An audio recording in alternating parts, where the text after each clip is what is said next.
Oh my God. Put the tinfoil hats on, everybody. Here we go.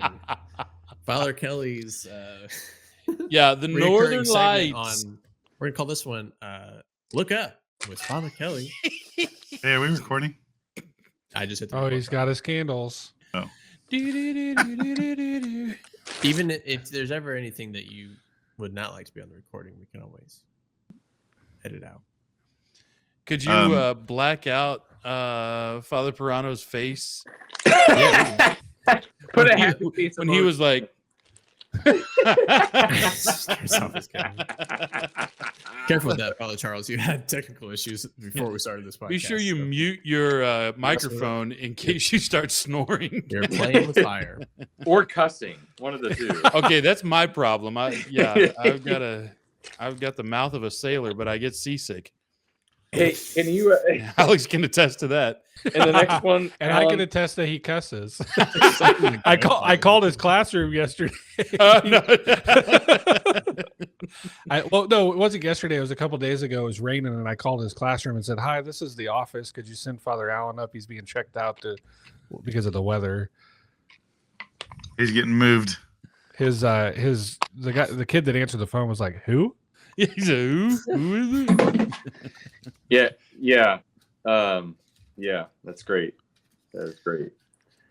So, guys, last week was it? We had the May Clergy Day. This is the Mission Catholic Podcast bonus episode. Oh yeah, sorry, Alex. I didn't I want don't to care. steal it from you. all right. We had the May Clergy Day, whatever that means. And What is uh, Clergy What Day? does it mean? Is it like field day? Do you guys go and play games? yeah. Have You could say seen our that. priest? Yeah. Oh, as my friend Gideon says, they're just looking for another reason to wine and dine the priests. Yeah. Yeah. So it's actually kind of nice because it's an opportunity for all the priests to get together, and in our diocese we're pretty spread out. We tend to be, and Very so spread out. we can get together and just kind of catch up. But it's also a formative event, so it's either this past time was more of probably more intellectual, I would say, but also incorporated the spiritual. A couple times ago it was more of a pastoral like formation, and so it's just sort of continuing formation, which is good. Sometimes it's better than others, and that's just kind of how it is. Sometimes it's kind of like, okay, I drove all the way out here and it was nice to have dinner with the other priests, and now I'm glad to go back, but sometimes it's like, I wish Where was you it would- this year? Van Buren Is that where it always is? Mhm. tends Yep. to be. Yeah. Yep, There's always in Van Buren ever a since I've beautiful been place ordained. there, the landing, and I Yes. will give them free advertisement because they take great care of us.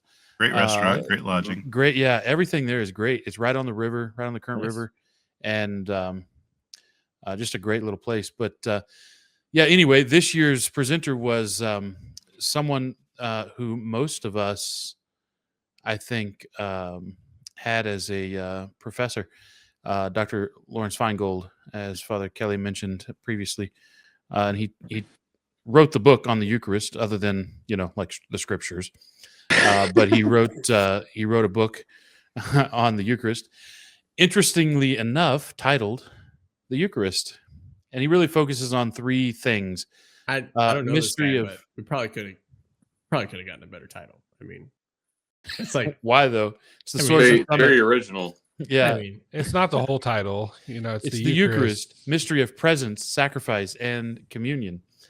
And so it's And they say it's the gold standard textbook on the Eucharist. yeah, that's good. and I don't know who if they it's a is. textbook, but it makes more sense. If it was just like a book, I would be like, Well, we it's need to work on the both. branding. yeah, so it's actually an incredible text. If if you want some reading on the Eucharist that is accessible, but yet really intellectually fulfilling, the Eucharist by Dr. Larry Feingold is where it's at. So I had him as a professor in the seminary, and so what he talked about in the seminary as part of our coursework. But it's just always good to hear it again. He of course talked about like the Old Testament typology of the Eucharist, and in a particular way there he's talking about presence and sacrifice, and how God intended to remain with his people in a variety of ways, right, in the Old Testament. But he talks about the Eucharist as this abiding presence, that we always have the presence of Almighty God, Jesus Christ, here among us, in the Eucharist.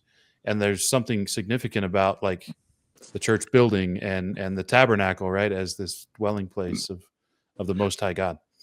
And so, of course, that has implications, as to how we build churches and how we act when we're in church and all the goodies like that. Yeah, there was a lot of good takeaways. You guys have anything that you kind of chewed on for a couple days, maybe? I would say I have a whole host of takeaways. Get it? Oh, Host? I'm the pun guy. oh, It's my only thing. oh! Don't take that this was from me. that was good. That wasn't a dad joke. That was a father joke. Wah! Father Brian. That's pretty Stress. good. All right. I guess we can all do puns. That's fine. I like it. I like I'll it. find a different thing. I like it. You can't say you had a whole host of things and then not follow it up with. Okay. Well, one of my favorite topics. Silent.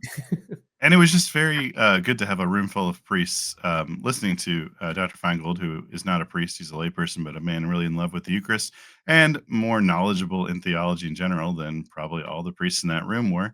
No offense to any of those priests who are listening, but just smart. it dude. was really wonderful, though, to have him telling priests about the beauty that he finds in their celebration of the Eucharist, that priests are in persona Christi.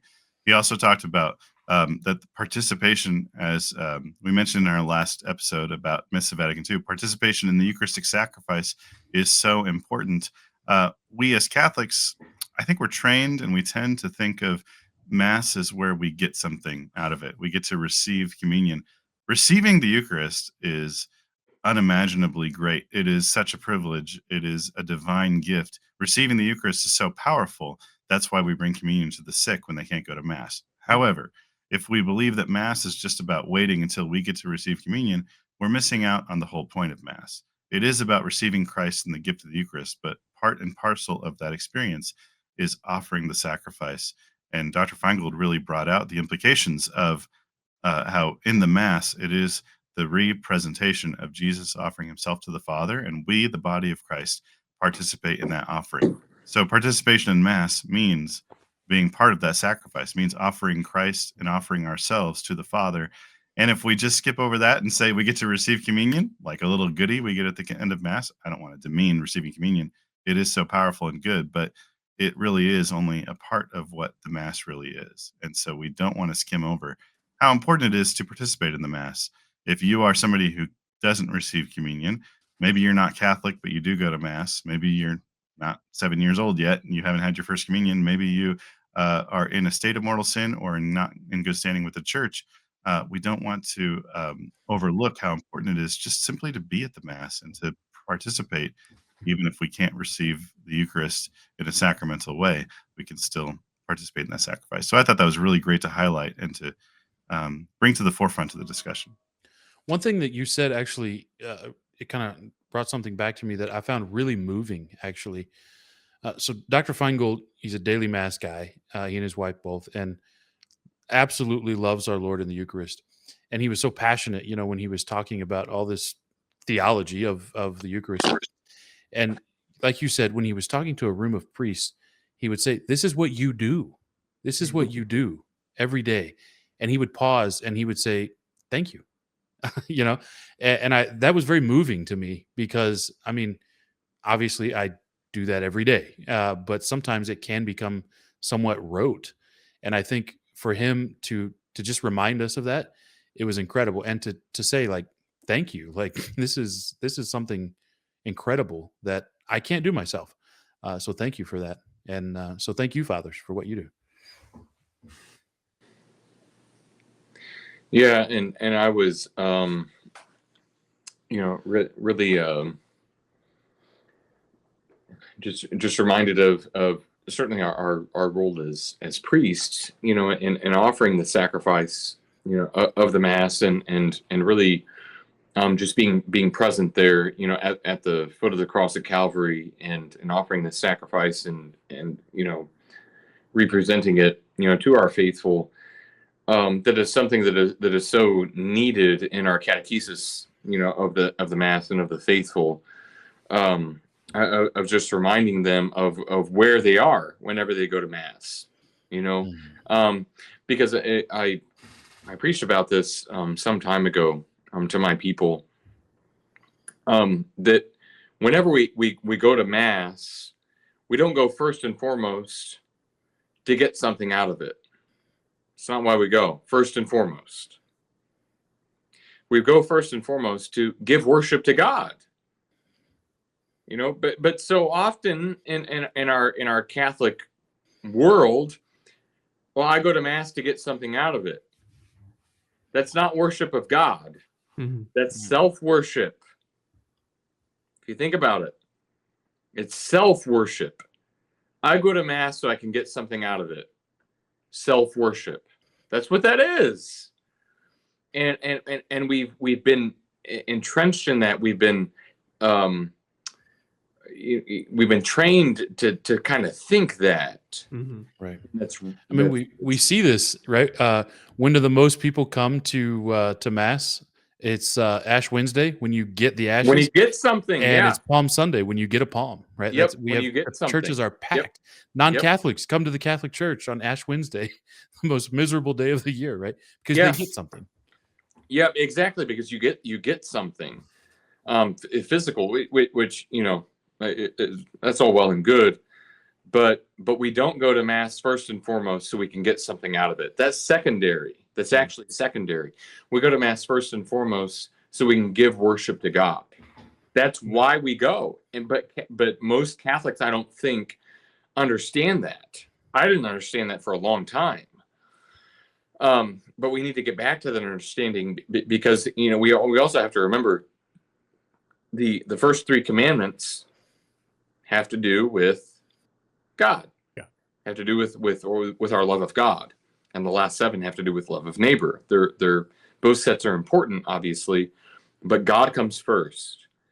And I think we have lost sight of that importance of giving God his due, and giving worship to him, that is due to him for who he is and what he has done for us. And also, of course, receiving the graces that we need for, forgiveness for venial sin, reparation for sin, but also receiving the graces from the Mass, especially from receiving Holy Communion if we are in a state of grace. We've kind of lost sight of that, and we need to get back to that. We need to get back to better understanding of the Mass in order for us to better participate in the Mass like we're supposed to, which is what Dr. Feingold did talk about. One of the things he did focus on, and this is something that Bishop Leibrecht I know mentioned too, in appreciation of what Dr. Feingold talked about, in our meeting there, in our presentation, was that whenever the priest says, "Pray, brethren, that my sacrifice and yours be acceptable to God the Almighty Father." Yeah. never It's not noticed just that. the priest; it's the people in union with the priest offering sacrifice. And there was the distinction made that we don't say pray that our sacrifice, because it's my Yes. sacrifice and My yours, sacrifice because and it's yours. made in a different way, right? Yep, It's made in a exactly, different exactly. way. Yep, exactly right. Exactly right. I was just about to ask you, what new thing did you learn? That sounds like a very new, at least maybe an understanding of a thing that you guys might have learned. Any other new tidbits or things that you picked We up? do use bread and wine. Get out of town. I was surprised. I know. What have you been using this whole time? Well, Oreos. tonight I'm drinking Macallan 12. Shout out to my buddy Sharon Fonseca, whatever his Sharon. other Sri Lankan names are. I don't think he watches this because he's got 2 kids and works 3 He He jobs. might. He has He better probably things has to his do. own podcast. He might. Yeah. Yeah. He is of age. One He is- dad. he is- He is 30. Well, how old are you, Alex? He's like around your age. Almost 32, aren't I? Yeah, he's 32-ish. So, anyway. So bread and wine, my sacrifice and yours. That's a very good one. Any other things you guys took away from your priestly gathering that we called it? Sure. Dr. Feingold. Dr. Larry Lawrence Feingold, is It's got Jewish roots. Yeah, he was. It was No his wonder he knows conversion everything story. with the Eucharist. Man. If if our listeners are looking for something better than this to watch, I think he was on the EWTN Coming Home. Was he? Yeah, he was. His I think so. conversion? Yeah. That's cool. Beautiful story. Very cool. Father Strauss, Father Prano. I have nothing to add. Yeah, I can't think of anything else. You Father guys mentioned Pirano this took thing, away you didn't learn the steak that he had. Or what did you have? You had some meal that was you said was really good. Or no, Father Apparently- Strauss had the Yeah, frog no. legs. That's Apparently, it what it was. wasn't that good. I always, when I'm Father at the Strauss had landing, frog legs. I get the frog legs. They're delicious. Yeah, I was. That's so I'm sorry, I gross. was confused. You too. They're not gross. They're like chicken, but Frogs. better. Okay, I Yeah. like frog legs too, but if you describe something as it's not gross, it's like chicken, it's just like, yeah, okay, well then just eat the chicken. You just got to try it. Go I'm on with down you, I to like the that. landing in Van Buren and try the frog leg platter. Yeah. This episode of had the Mission frog Catholic legs, and I Podcast like brought to you by The Landing. Honestly, Try it's a great place to go floating and stay. I mean, It is. It Like, really we, is. We I'll pay floated for with this them slot. before. Like it's honestly, and they do such Do a the great priests all job. get together and do a float? We When we were us seminarians, we have. did. Oh yeah. Yeah, I think- and a few of us have gone floating as priests.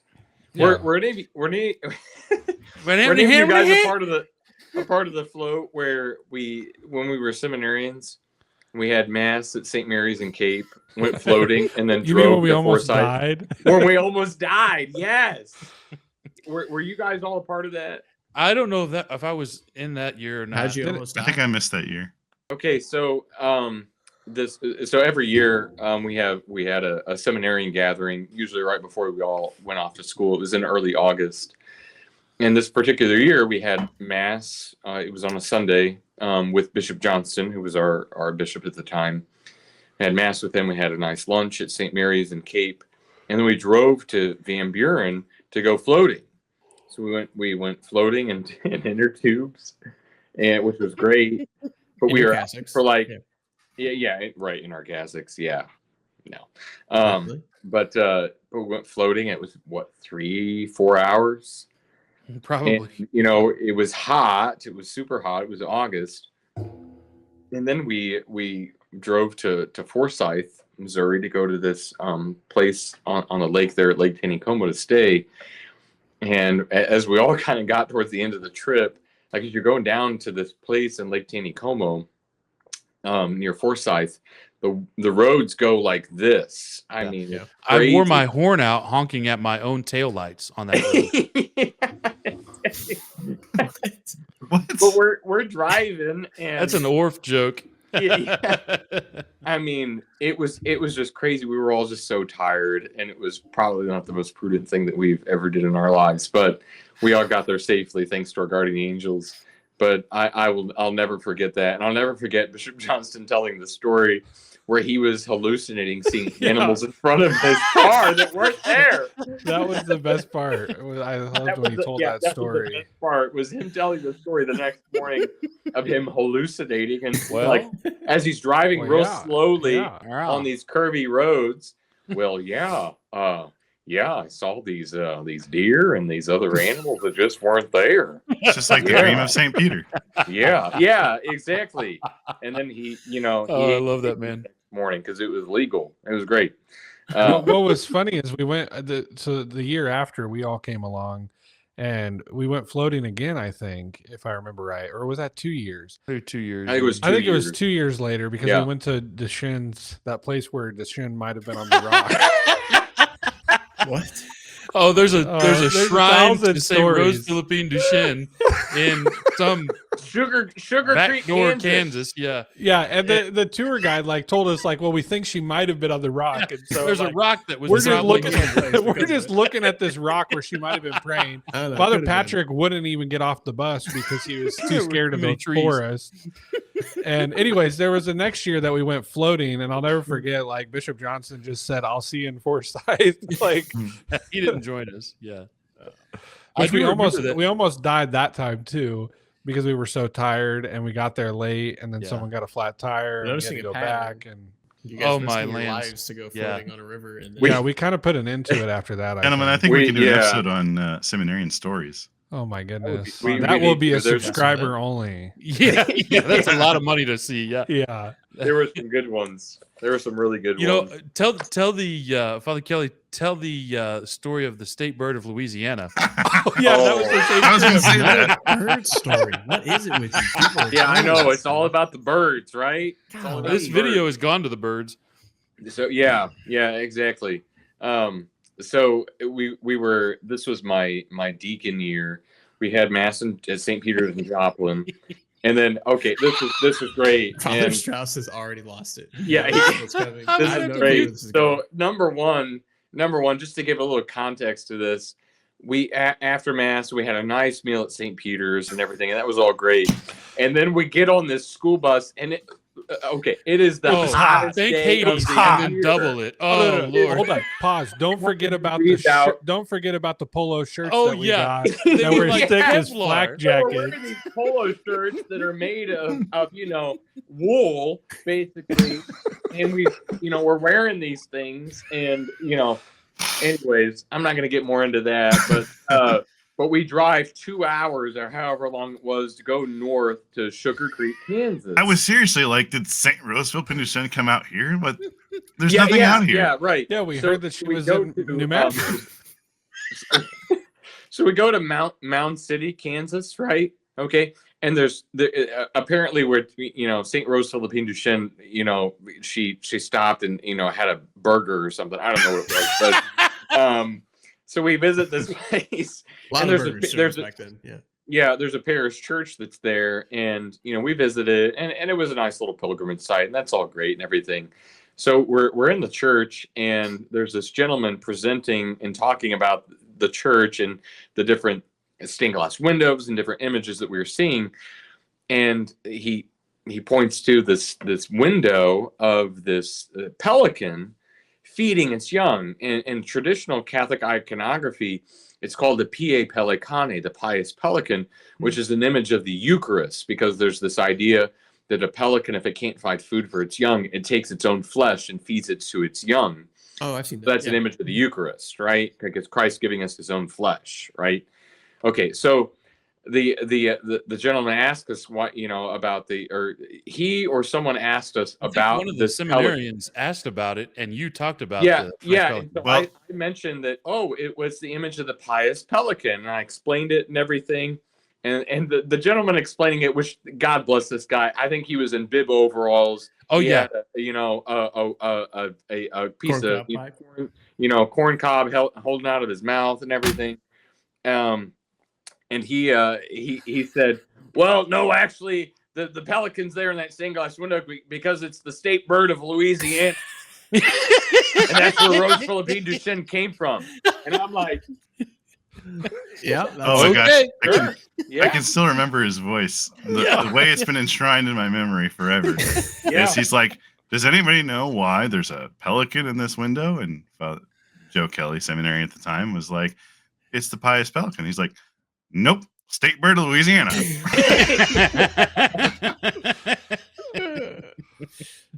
You're wrong, Joe I'm Kelly. sorry I was ever born and even mentioned that. It Sorry would be about better that you put a millstone around your neck. Father Prano has just sent me an image. He's texting it to me. I'm going to show the entire world now, because that's what you get when you text me when I'm recording a podcast. Look at all of us. Oh, my goodness. Look okay. at Wow. all of us. Focus. Hang on. I'm There the it deacon in is. that picture, by the Wow. way. I can't see a daggum thing. There's First- Father Allen. First Strauss is ordination back in there. 7 years in our diocese. You Well- better believe it. Let's just count the seminarians. Holy smokes. Look at that. 1, 2, 3, 4, 5, 6, 7, 8, 9, 10, This was a big 11, class. 12, 13, 14, 15, 16 seminarians. That's incredible. That is incredible. There's Strauss. Where's? I don't know if I. Oh, there. Look, somebody's sharing it, it looks like. Oh, well, that's not going to Or come there up it on the thing that I'm recording. Yeah, it's because we went to the Shrine of St. Roseville Duchenne. That's why we had so many. That could be. Could be. I'll By the post way, this in Rose the- Philippine Duchenne is the co-patroness of our diocese, because when Oh, yeah. we were founded, she was not yet a saint, right? What year was she canonized? I forget. 88, I believe. 88. Okay, yeah. Yep. So you had to be a saint to be the patron, and so patron of our diocese is Pius the 10th. Mhm. who I'm convinced is he must have been a giant because the relics of Pius X are everywhere. There's a lot of pieces of him everywhere. floating around. Yeah, And I'm not yeah. sure if it's just our diocese or if it's other places, but they're No, everywhere. in Like our everybody I diocese. know, they're like, "Oh yeah, I got Pius X." I'm like, "What? Like, do they just give these things out at You some make it sound like it's a shop?" trading card or something. Well, and honestly, when you Yeah, I go got to a rookie- Rome I to got a see rookie it, Pius X. yeah, when you see his body in Got a Rome, you piece of wonder his if it's jersey, even there. game worn. Yeah, I'm just wondering, like, okay, Yeah, because he's bronze or whatever. Like they have an effigy of him that's Yeah. bronze, right? I think. We should do a whole episode on dead saints and the relics that we pass Dead around. Saints. Yeah, dead saints. As opposed to living saints. as I'm, opposed I'm to thinking living about saints. some living as ones. opposed to us. Ah, Yeah, I oh, mean- wow. This guy right living here. saints. Relics. Yeah, that's a good episode. Relics. Practice. Oh, we're I doing know the some- practice of. Oh, Talking you don't about want evil. Father Kelly to start talking about relics. Oh gosh, Dude, I know just some bought a book relics. on it. I just bought a book on it. I'm ready to go. Everyone, put on your hat. It's Let's time for go. it'll be another Let's episode, but there go. was one time I was watching Father Let's Kelly. go. I was watching Father Kelly touch some things to another relic, and I thought at one point he was going to drive his car in and touch it. To the No, thing, you like, need to tell that story. You need to tell that story because that happened almost a year ago. okay, yeah, that's right. Okay, it was when so, Sister. It was you introduce it, and primer. then I'll If tell. you I'll have- tell if you my. have Okay, a first so- class relic, you can touch other things to it. And they okay, become so third class. last year, of course, Sister Wilhelmina, the foundress of the Benedictines of Mary, Queen of Apostles, up in Northwest Missouri in Gower, and we also have a foundation of their group in our diocese over in Ava. Should But they any- all watch this? so last year they dug up her body to transfer it to the church in Gower, which is a common thing, to do in religious communities, to place the remains of your founder or foundress within your church, and that's what they were doing. When they dug her up, they found that she was incorrupt. Okay, so Which that means she became hadn't decomposed. Yeah, naturally. and no Right, she had- embalming, no anything. Just put in the ground. right. She was just put in the ground, and they dug her up, and she was basically, with some exceptions, like she was when she was the dates she was buried. Including Crazy, everything right? she was wearing, including how many her years? Hanes, including the Hanes habit, socks. including the habit she was wearing, and the Hanes socks she was wearing. Perfect condition. Yep. This It episode was- of the Mission Catholic Podcast brought to you by Hanes. I got Hanes socks that are 2 weeks old and look worse than hers. Yeah. yeah, no joke. You're decomposing faster than she is. So- That's true. I So they had her body, on display in the church for veneration, for the faithful to come and to venerate her non-decomposed, incorruptible body. And so myself and another parishioner from here, and Guardian Angel and Orion and Father Pirano, we all met up at Gower to go venerate Sister Wilhelmina's incorrupt body. And while we were there, I had brought. It was a wild experience, but from back to front, it was wild. It was really wild. because really, But- I was just going because I didn't believe it. I was like, I was just so Oh. confused by the whole story, and we, And we I had wasn't- heard all sorts of rumors, like as to how this came about. Like someone had said that it had rained so much that that her coffin had risen to the surface of the earth, and that's how they discovered. Yeah, not even kidding. Some people had said that. Anyways, that's why you gotta fact check these things. So we fact checked these things with Mother Cecilia, the superior of the order. Anyways, so we go to venerate her body, and while I'm in there, I brought in a little Walmart sack, full of miraculous medals. little. As you do. Little. And I didn't take bring out- anything. I just had what I had on. And I didn't know that he had a U-Haul outside with all of the stuff from his rectory and his churches. and all of my parishioners, so I can touch them to, every single Anyways. parishioner, But anyways, so no, So I have he's devoutly kneeling down with this Walmart bag, and I'm behind him, and I'm I'm just thinking, imagining the okay. noise. It's like a Oh, quiet yeah, church. in the People are praying church, full. ching, Father ching, Kelly ching. reaches in and it's like, Oh, there were all sorts of people in the church because it was right before it kind of became public. I mean, one guy was there that like was in a wheelchair and almost drug her body off the thing. Like, I mean, it was all His power chair? yeah. I But caught yeah, it. Father Kelly like grabs Sister Wilhelmina and like holds her onto the like, table that Lance. they've built. Because he was And it was driving his powered wheelchair and he caught Well, it. he No, no, didn't no, do it no. on purpose. Someone was The pushing him. material got caught under one of his wheels, and then when they Yeah. started moving him, just started pulling it. And Oh, there were no. people just like, clearly people that were just coming to see what was going on. And Maybe so, we like, should leave dead bodies in the ground from now on. I don't know. Yeah. Maybe just anyways, so Father Kelly's got like, a few things he's pulling out, and he's touching to like her habit and stuff, and then he pulls out these bags of miraculous medals. And in a weak moment, I thought to myself, if he starts pulling out each one Each of those one? miraculous medals, I'm gonna Ladies go and gentlemen, crazy. I had 1,000 medals. Yeah, and I thought he was good. I literally was like, no. He is Individually. not going to pull out those medals Yes, individually. Father Prano, and could you touch hold them. this for me, please? For I the was saying next prayer for the next over each 3 one. hours. Yeah, and so it was fun. It was funny. He like set the whole bag like on her, and I was like, okay, at least he's which not again crazy. had to be the funniest noise of just Yeah, so it was a big bag, 1,000 medals. But what was crazy is that like then he puts it in his Walmart bag, and I thought, okay, we're done. We've been there for a while. We're gonna leave. And then he comes over and he goes, I've got some more stuff. I'll be right back. And he comes back with more stuff. So at this point, I'm like, well, I better make everything I have in my It's like a pocket a Chick-fil-A relic of cut. Sister Wilhelmina. So at one point, I've got my whole cassock like up on the table, like because I'm just like convinced that everything, he brought all this stuff. I didn't bring anything, so I'm just touching my stole and my rosary and my cassock. his Hanes To her, brand socks. Yeah. Yeah. Yeah. Anyways, it was just a wild experience. If you haven't been to see Sister Wilhelmina, you should. You need to go and bring everything you have. It Great. was just you had to have been there to experience it. It probably doesn't sound as She's funny not and still cool on as it display, is was, she? but oh yeah. She is, but she's can't- behind glass. you can't She's touch in a her now. glass coffin. Her essentially. uncorrupt veil is still Yeah. out, and you can touch it. Yeah, you can touch her incorrupt veil that was buried with her that has not endured pretty- any sort of corruption of the grave. It looks like they just made it. Yeah, seriously, it's crazy. Honestly, we Crazy. could have a whole episode on Sister Wilhelmina. You should Yeah. Or just incorruptibles. take and notes, relics. Alex.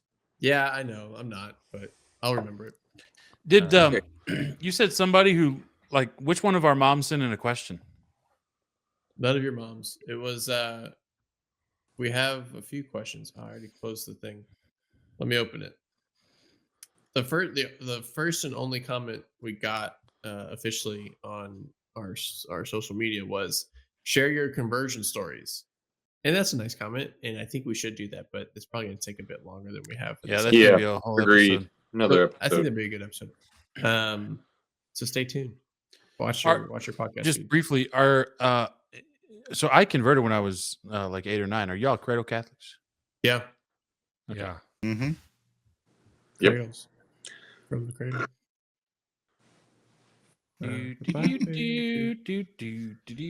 So we'll get to that one in another time. I don't think we have enough time to go through everything. The Yeah. other only question that was given to us was texted to me by a close and unnamed confidant. And it goes like this. What happened to dress code in churches? In Europe, many major Catholic churches will still turn tourists away if they aren't dressed appropriately. Why there and not here? Would any of you priests ever turn someone away based on the appropriateness of their clothing? I could just see Father Kelly getting ready to launch. When you go to Yeah, what time is it? Rome and Florence, and you go to these 10:52 p.m. on a Wednesday evening, and this is what we're doing. Dude. You don't. Yeah. Yeah. Also, Mm, before we launch into the question or the answer, Ready can to somebody, hit the red button. I just want it to be known that for people that haven't been there, like if people aren't dressed appropriately, they will literally like throw a plastic trash bag over you, and It's like at St. force Peter's you- Basilica, or yeah, or places just at any of the Mhm. big churches Yeah. in Italy, or probably more places in Europe, but I've just seen it in Italy, and it is really fun to watch the reaction of Mhm. tourists when they're like, in a different language for most people, like demanding that you wrap yourself in this trash bag before you go into the church. Well, funny. I took some high schoolers to Greece and Italy last summer, and we told the high schoolers that we would go to these places, that you have to have something that goes down at least to your knees, and you have to cover your shoulders, you ladies. And it just amazed me. I'm sorry if any of you are listening. I apologize in advance. Okay, but like, ladies, Hello, Brian. high school High girls, school class. you knew that we were going to do this, and this happened multiple days, and you're still like, I don't have anything to cover my shoulders with. It's like, why didn't you put something in your bag? Why do we have to do this every day? And I don't have anything to and wear. they charge you, I think, too. I didn't have it happen to me. Sometimes they but- do, and sometimes they don't have coverings anymore. These disposable coverings they give you, and then they're not going to let you in because they don't have any more Yeah, they coverings. just won't let you in. Yeah. And it's like, Yeah. you all knew this was coming. Come on, I know that you want to be comfortable, but bring a sweatshirt you can throw over so you can go in the church. So That's my rant. in 3 Okay. minutes or less, why the dress code? Why don't we do it here? Well, I think it's one of those things that with a lot of things in the aftermath of the council, which is not caused by the council itself. yeah, I'm hitting my red nuke button right now. Okay, Let's switch Right. in the views so we can all fall asleep on the side while buckle up. No, you ain't gonna fall asleep. You all buckle up. But in the aftermath of the council, it just tended to just fall out of use. People wore whatever the heck that they wanted to mass, and in some respects they still do. But the reason for, quote unquote dress code for whenever we attend mass is to give that proper respect to God and the dignity and respect that he deserves, and how we dress. Think about it. Like if you were invited to the presidential banquet, and I'm not getting into which specifics president? it is, okay? But if you get into the presidential banquet and get invited to that, like you're going to dress to a T. You're going to dress, whoop-de-doo. We're going to dress the nicest that we possibly can because we're in the presence of the highest dignitary in the United States of America, and that office deserves our respect of the dignity of the office, and even in how we dress externally, right? It deserves that, no matter who the sitting president is and what your opinion of it is. True. And we're not going to get into that, but Yeah, it's not politics. yeah, right. Stop. Yeah, Alex. There's not enough I think Maker's Mark in the world. Alex, I hear your one of your children crying. Anyways, but That could be real, actually. but no, but yeah, right. Especially with this loudmouth talking. Well, I mean, here, But anyways, no, the church, and I've slowly tried to communicate this to my people in like bulletin articles and things like that. The Church of God is the temple of God, and it deserves a certain dignity. Because we when we present ourselves externally to whether it's in church or even in secular circumstances, we do it out of respect for what is in the presence of us. For example, whenever the national anthem is sung, you stand and you cross you put your hand over your heart out of respect, right? Okay, you do that. Or when you say the Pledge of Allegiance, you do that. Okay, it's similar with our dress code. You wouldn't wear ripped jeans and some random I don't know, Led Zeppelin t-shirt if you're going to meet with the president of the United States of America or with the king, of England. You wouldn't do that. I like the analogy of like a wedding feast because, well, Yeah. it is the wedding feast of the Exactly. Lamb, right? Yeah. And, Exactly. Yeah. and exactly. if you go to a wedding feast and you're not if you go to the wedding reception and you look like a slob, people are going to be like, what the heck are you doing here? Like, you don't Yeah, fit in, and and you're they'll not view it prepared for as- this. and they'll view it as being disrespectful as Right, well. it's offensive. It's disrespectful. Yeah. As well. I will, you mentioned like the national anthem. So I wear a hat a lot. And now, of course, when I'm teaching and doing my thing, I don't wear a hat generally, but if I'm ever dressed casually, I wear a hat. But I was surprised. We recently, what was that, a few weeks back now, there was a funeral. We had a visitation that was actually at the church, large crowd. But people, Catholic or non-Catholic, I don't know, were coming into the church, and the men had their hats on, and they kept their hats on in the building. And I went up to a guy and I said, It's like you know, doubly weird because not only are they wearing a hat in church, but they wore a hat to a funeral.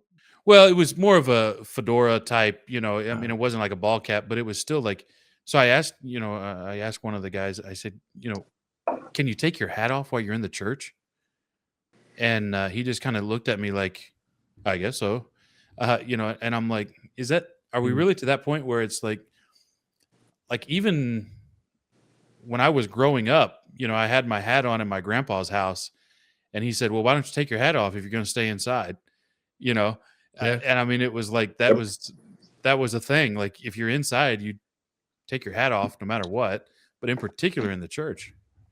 Well, and I think that goes back to the whole thing that we're talking about before this about the mass being a sacrifice, and that a lot of what happened in the last 60 years took away that transcendent, mysterious aspect of the sacrifice of Christ on the altar. And it just became this communal thing and this, oh, it's summer, so wear your shorts and your t-shirt, be comfortable. And instead of like, what is your Sunday best? Yeah. Yeah. Sunday best is soccer cleats and a jersey. I will say there's another side that's interesting to it, that it makes me think of the last time that we had a holy day of obligation. It might have been Immaculate Conception, December 8th.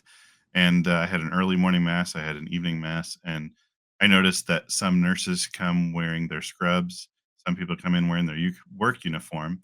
And I said to them, that's really God's favorite thing for you to wear, because it shows that on a holy day of obligation, you got up extra early before your workday to come to mass, or Mm. came to mass after a long day at work. So, of course, we have a standard for dressing our best for mass, but Yeah, for sometimes sure. it's like, yet God is pleased when, even if you aren't dressed perfectly, you still make that time. So that was an interesting perspective for me to see. I'm glad you made that point, Father Strauss. I think that is important, especially for daily masses and holy days of obligation and things that fall sort of outside of the traditional. Like, this is Sunday, the Sabbath. Let us, go to Sunday mass. I think it's an important thing to say. Anyway, Yeah, and even in that context, they're not dressing in their pajamas, to come to Right. mass. They're dressing in a They didn't professional just roll manner. out of bed. Yeah. Right. Yeah. So they are dressing in a professional manner, Right. which is very laudable, and should be recognized. That's good. Have you guys ever? The last part of the question was: have you ever turned anybody away, or would you ever turn anybody away based on clothing appropriateness? I mean, I think there would be a point that I would. I don't.